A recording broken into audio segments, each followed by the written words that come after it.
Okay, so for this video, I wanted to do something slightly different. I'm playing Viserai against Oldhim in Blitz, and the issue that I have is what am I going to do on my turn one? So they're on the play, they're going first, and I'm going second. Their first turn, they do nothing. All they do is they heave and then put a Pulverize into Arsenal, which is kind of an interesting play. And they have the Pulverize, which implies that they're an aggressive Oldhim build and not one of these just kind of fatigue you out, grind you with Winter's Wail type of builds. That's okay. So now my hand is I have an Oath of Arcanite, it's blue, Read the Runes, which is red, Amplify the Arcanite, also red, and then Mauvrion Sky's yellow. Now, what am I going to do with this turn? There are a couple ways I can go about it. So in my head, what I want to do is I want to be able to set up so that in 2 turns I can do something, because I'm expecting in my next turn they're just going to pulverize as long as they have 7 resources in hand, right? Because they have 3 seismic searches. I'm expecting them to come in for 14. I'll probably want to block the majority of it because I don't want to go to 6 health, right? So my plan is I think I want to set up for future turns. Now, there are a couple ways I can go about this. If you look at this hand, one way is a very aggressive line. You can play Mauvrion Skies, play Amplify either by pitching Oath or by for 3, or pitching Oath for 1, but I have popped Quill Hand somewhere in between, so I have an extra 2 rune chance. That's sort of 6-1, half does the other. I think I'd rather save the Quill Hand. But either way, I could play Mauvrion Skies, then Amplify, and then pitching the Oath, which leaves me with just read the runes in my hand. There's a huge downside to this, which is that if my opponent uses the Oldhim Ice React, I'll lose the read the runes that's in my hand, and so I'll basically have kind of wasted my turn. I'll have wasted the Mauvrion Skies. I won't have a card to Arsenal or do anything with. So that's a really significant disadvantage. If that doesn't happen, then I can get to step the future steps where I can play Rosetta, pitch Read the Runes, or play pitch and Read the Runes, which does a lot of damage, but then I don't have an Arsenal. Or I could play Read the Runes, which again would leave me with no Arsenal. So those are kind of more aggressive lines. I think what I want to do is end up on playing Read the Runes for my final step. So there are a couple other ways to go about that. And that's because this aggressive line is pretty good. It does a lot of damage, but doesn't really... I'm not sure it necessarily sets me up to win versus Oldhim, because if they shift into more block mode, then at some point I've kind of lost a lot of my good rune chant effects early, because I pitched the Read the Runes, right? So the conservative line is I just play Read the Runes and pass. Then Arsenal something. And the downside is that 3 rune chants is not really all that many rune chants. Then there's 2 other options. One is a kind of more semi-conservative line, you'd say, is you just play Mauvrion Skies, play Read the Runes, and then pass. So you kind of waste the Mauvrion Skies, which is a big downside, but you get 4 rune chants out of the Read the Runes because of this Viserai effect. The other downside is you have Oath in your hand, which, I mean, it blocks for 3, so if I'm playing to block, it's not so bad. The line that I end up choosing, though, I think is pretty different from the other 3, and I'm not sure it's right. In fact, it's probably not, but I think it's worth a debate. So I play the Oath, which creates a rune chant, pitching the Mauvrion Skies. Then I play Read the Runes. So that'll leave me with a total of 5 rune chants. And then I'm going to Arsenal the Amplify. So this leaves me immune to the Ultimate Ice React effect. I have a good attack plus rune chants in Arsenal, which means that Amplify is always going to be a free attack for 6. It's always going to be a free attack for 11, assuming they don't play Command and Conquerors, which I don't think they do.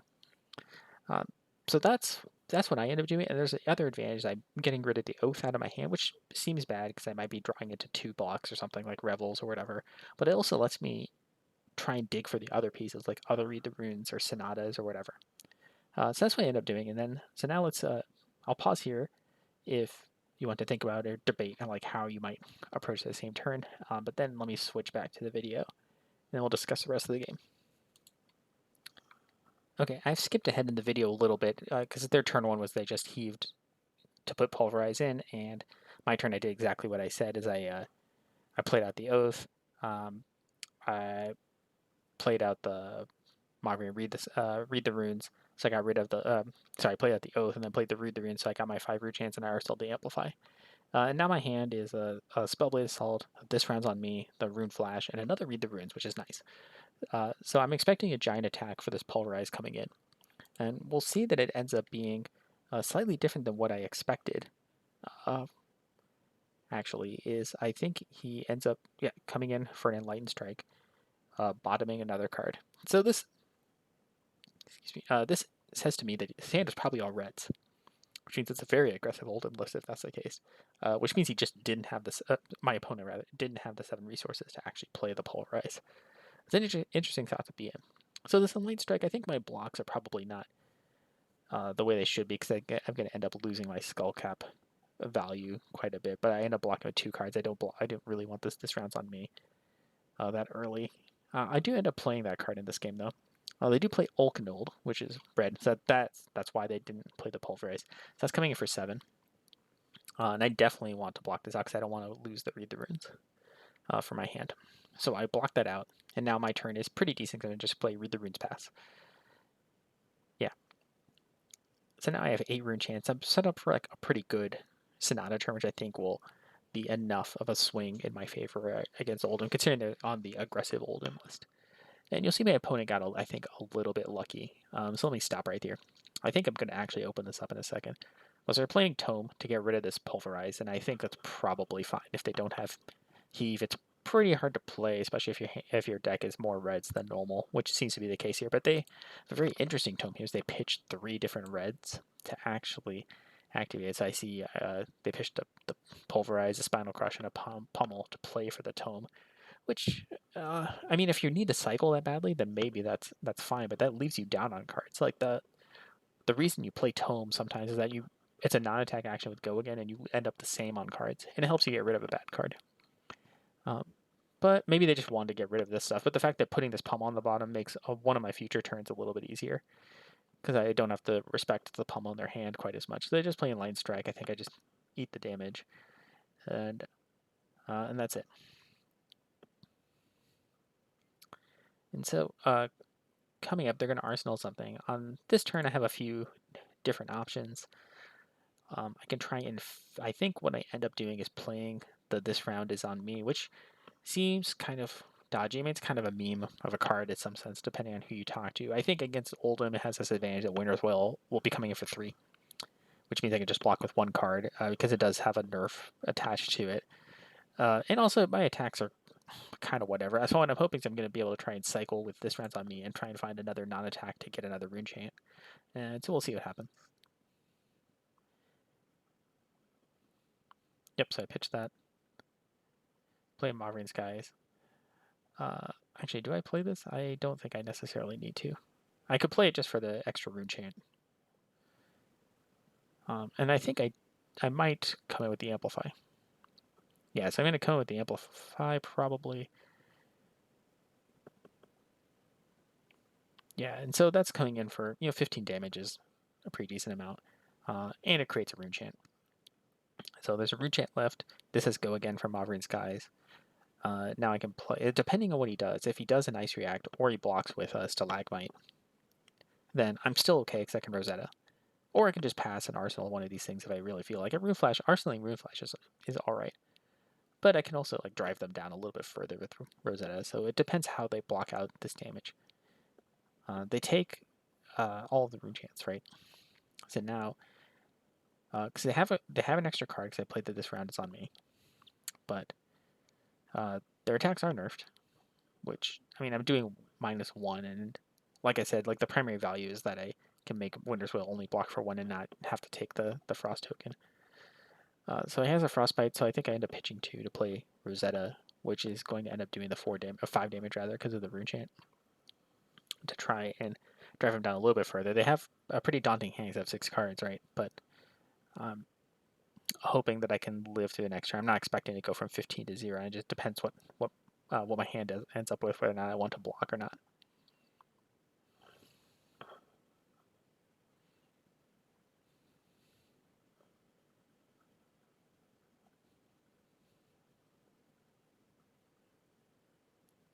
Yeah, they have quite a lot of sizing surges, so it's not the best. So I'm a little bit worried about my situation.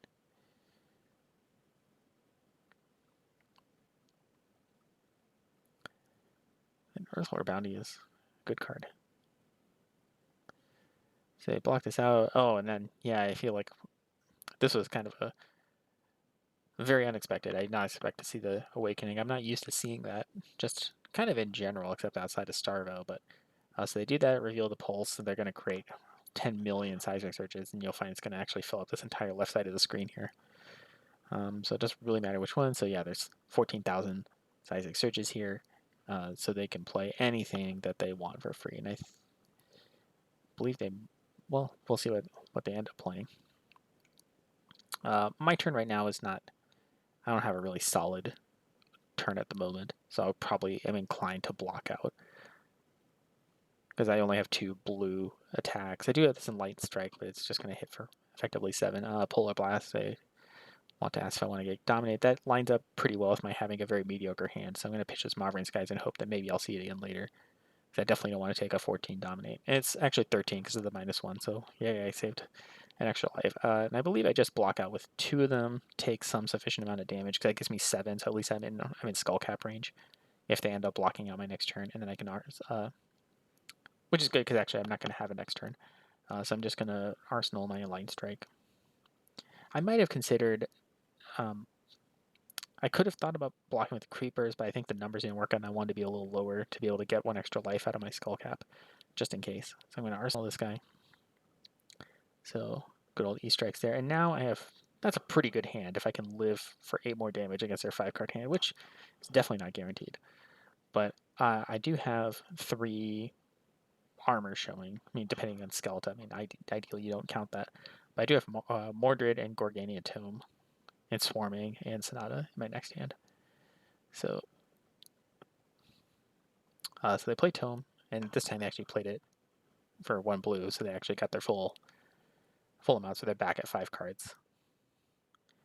Then I think in this turn they must have had a pretty awkward set of cards. The fact that the Awakening shuffled helps a little bit with the fact that they buried that pummel earlier in the game.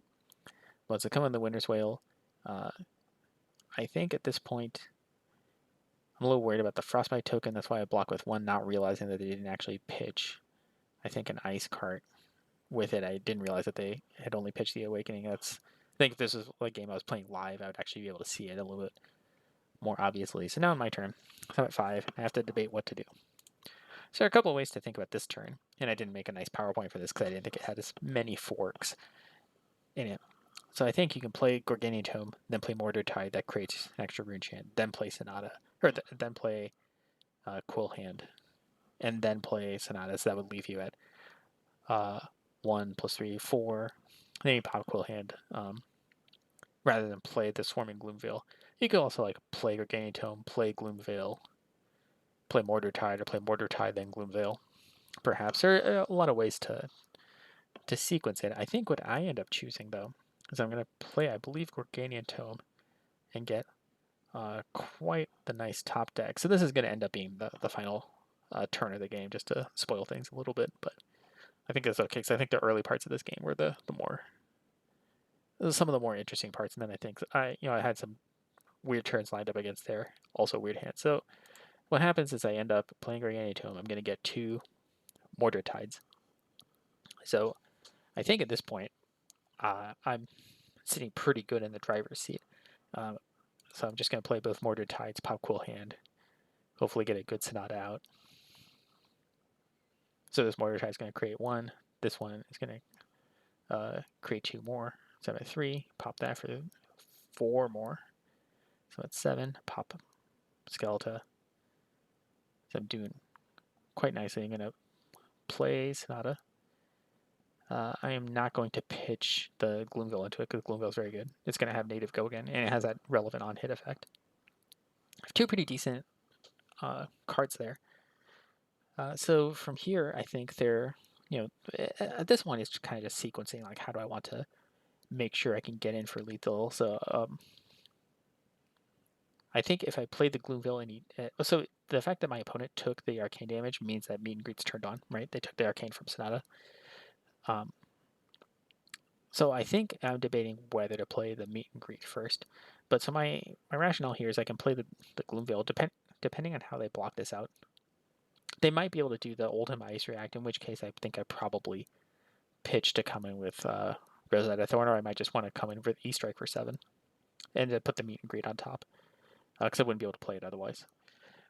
Or the other option is if they don't Ice React, then I can play Meet and Greet And even if they get Frostbite, then if I play the Meet and Greet from hand and I pitch to pay for it, I won't have any cards. I'm not susceptible to Ice React, and then I'll still have one left over to Rosetta.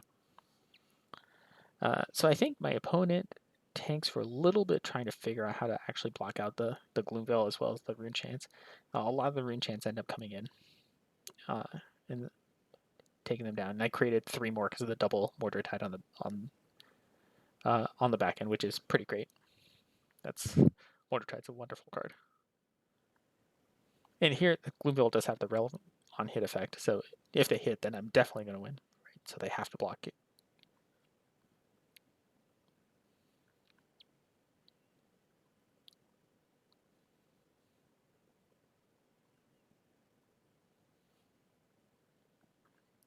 I think when they played this, I think I kind of was surprised out loud that they had the Sink Below in this deck. Because it's just kind of an interesting mix of really aggressive attacks and some interesting D-reacts in this deck. It's a interesting Oldhim matchup. Oldhim's a very good Blitz hero, and so you never really know what you're going to get out of this. So here I played the Meet and Greets, and now it has to go again, right?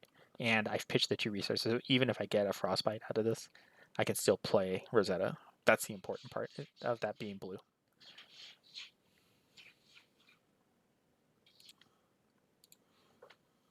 So coming with Meet and Greet.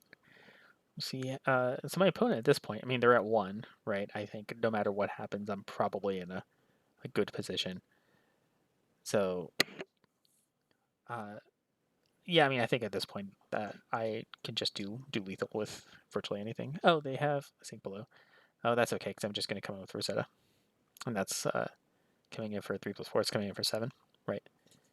Yep, and that's it, and we get there. So let me pause, and then there's kind of a fun bug that just keeps looping this player 1 past over and over. But yeah, so we got there. I think that this game was a little bit interesting and instructive in that my turn 1 had a pretty difficult fork, I think, and maybe I'm thinking about it too hard about how to actually approach that against the opponent. But I think a lot of their turn 1 said a lot of things to me that I think I took out of it, and I feel like I actually got something interesting out of this game. So that's why I spent some time trying to think about this. So anyway, yeah, thanks for watching. I hope everyone else found this a little as interesting as I did, although I know Blitz is kind of a weird format. But hopefully we'll get more constructed games soon now that the skirmish season is wrapping up. All right, thanks.